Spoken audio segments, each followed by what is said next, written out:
عايزه اقولك بقى لو قلبك ضعيف مش هتقدري تكملي الفيديو ده. النهارده هنعمل مع بعض وصفه سردين مخلل كده من الاخر. هقولك ازاي تشتريه وتخلليه، وكمان هعرفك طريقه الحفظ بتاعته. هقولك على الملح المظبوط بتاعه قد ايه بالظبط، علشان ما يحدقش معاكي ولا ينشف ولا يحجر ولا الكلام ده كله. هيكون زبده بالشكل ده، شايفين بقى؟ شايفين تقطعي منه كده فصوص بيبقى زي الزبده. تابعيني بقى في الفيديو علشان نشوف الطريقة.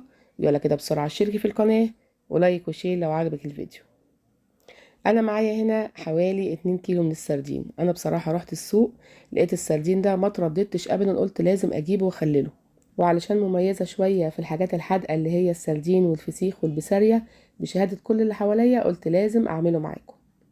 انا جبت حوالي 2 كيلو سردين زي ما بقولكم، انا شفته بقى ما ترددتش، ده كان جاي مع صياد ولسه طالع، فشفته في السوق ما ترددتش، كان جاي طازه جدا زي ما انتم شايفين، لونه ازرق بالشكل ده، وتشم ريحته تلاقي ريحه البحر موجوده فيه كده، والقشور بتاعته جامده وما فيهوش اي حاجه كده متقشره، يعني اللحم بتاعه او الجسم بتاعه سليم.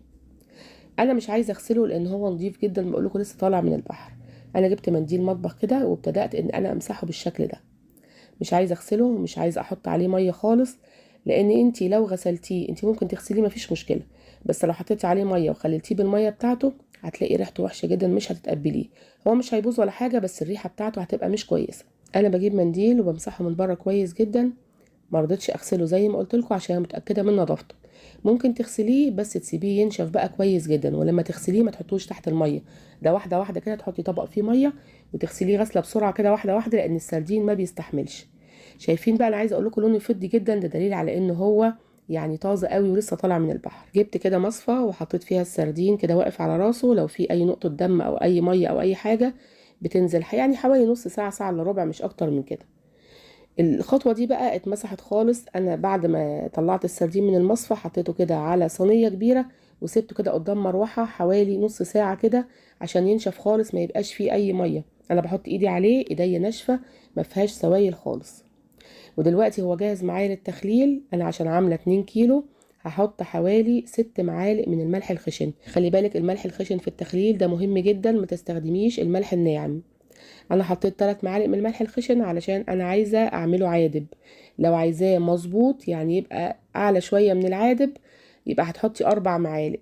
لو عايزاه بقى اللي هو الحادق ده، واعتقد ان مفيش حد بيفضل السردين الحادق خالص، هتحطي 5 معالق. هو الافضل حاجه 3 معالق، 3 معالق ونص، ما تزوديش عن كده. جبت علبة حلاوة كانت موجودة عندي مستطيلة بالشكل ده، اي علبة موجودة عندك، وحطيت كده كيسين بس نقيتهم يكونوا جامدين شوية. ولو فيها طباعة الوان او حاجة خليها من بره مش من جوه، بس انا قلت الكيس ده جامد كده وكويس ان انا اقدر احط فيه السردين ويتخلل ما ينزلش المية بتاعته. حطيت كده السردين بالشكل ده، راس وديل راس وديل، وابتدأت ارش الملح بتاعي. وحطيت طبقة تانية كده من السردين، وبرضه هرجع ارش طبقة من الملح اهو بالشكل ده. دول 2 كيلو زي ما قلت لكم. يبقى انا قلت الكيلو بيتحط عليه 3 معالق من الملح، معلقه كده صغيره من البابريكا، معلقه برضو صغيره من الكركم، وكمان الشطه زي ما انت عايزه. وحطيت كده فوق الوش حوالي نص كوبايه من الزيت. وهبتدي اقفل الاكياس بتاعتي كويس جدا، وهطلع الهواء، مش هخلي فيه هواء خالص. قفلت الاكياس بتاعتي حلو جدا. ما تزوديش عن كيسين، ده مش زي الفسيخ، الفسيخ بيستخدم اكياس كتيره، لكن كيسين كويس قوي للسردين. وقفلت خلاص العلبه بتاعتي، وهقول لكم هسيبها قد ايه بالظبط. بس مهم جدا في ايام التخليل كل يوم تفتحي كده وتقلبي السردين على الناحيه التانية. ليه بقى؟ لان هو الميه بتاعته بتبقى من تحت، والكميه اللي فوق ما بتبقاش طايله الميه، فلازم ان انت كل يوم تقلبيه. طب يا ترى السردين ده هيقعد قد ايه؟ يعني حوالي كده 4 ايام، علشان حجمه كبير شويه. عارفه لو صغير كنت هقولك يومين او 3، مش اكتر من كده. بصي بقى فتحته كده، عايزه اقول لكم بقى انه روعه، ما فيهوش اي ريحه زفاره خالص، ولا الريحه الوحشه اللي انت بتشميها في التخليل ولا الكلام ده، عشان احنا ما سبناش فيه ولا نقطه ميه. زي ما بقولك كده انا فردته على صينيه وسبته ينشف خالص، ما كانش فيه اي ميه. بصي بقى الجمال والحلاوه، بجد يتاكل كده حاف. ريحته وطعمه مفيش بعد كده. انا بس عايزه اعرفكم على طريقه التنظيف عشان ما احطهاش في فيديو لوحده. بسرعه بسرعه كده هوريكم. بصوا كده بالمقص اسهل حاجه. انا بقطع الراس والديل، وكمان بقطع الجزء اللي هو في البطن ده بيبقى كله شوك مش عايزاه، وبفتحه من الظهر.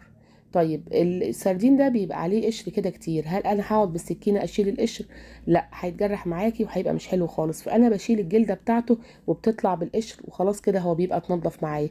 بصوا بتطلع بكل سهوله ومش محتاجه اي حاجه. المهم تفتحي من الظهر بالمقص كده، وبتبتدي كده تشيلي الجلده كلها، بتطلع معاكي بالقشر اللي عليها وخلاص بيبقى نضيف وزي الفل. طبعا بعد ما بتطلعي المصارين اللي بتبقى في البطن. وبفتحه من الظهر بالشكل ده. بصوا بقى على اللون بتاعه من جوه. هشيل كده السلسله، انا عايزه انضفه كويس جدا عشان لو في اطفال او اي حاجه يقدروا ياكلوا منه. طب انت لو عامله كميه وعايزه تشيليه مثلا، هقول لكم برده على طريقه الحفظ بتاعه. بس انا بقى عايزه اوريكم الجمال والحلاوه. شايفين بقى، شايفين اللون بتاعه من جوه. حاولي بقى ما تسيبيش فيه شوك، اي شوكه او كده طلعيها، تقدري تطلعيها طلعيها، والباقي بيتشال كده مع الاكل. بصوا بقى شايفين من جوه ريحته وطعمه ولونه، مفيش بعد كده. هعمل واحدة تانية معاكم كده بسرعة لتأكيد المعلومة. بشيل الراس وكمان بشيل الديل. أسهل حاجة المقص، وبفتحه كده من الظهر وببتدي أشيل الجلدة، بيطلع معاها القشر كله أهو. شلت الجلدة كلها طلع معاها القشر وخلاص كده بقى نضيفه زي الفل. بطلع كده البطن وخلاص بفتحه كده من الظهر. شايفين بقى بجد شكله مغري جدا. وعايز بقى كده شوية عيش سخن وبصل اخضر، تحطي عليه بقى شوية زيت كده، وكمان بقى لو قرن شطة تاكلي بيه كده او فلفل اخضر. حاجة كده يا جماعة من الاخر. شايفين بقى اللون بتاعه، تحسي كده ان هو زي الزبدة، مش سردين، لا ده مربى عجوة، حاجة كده حلوة.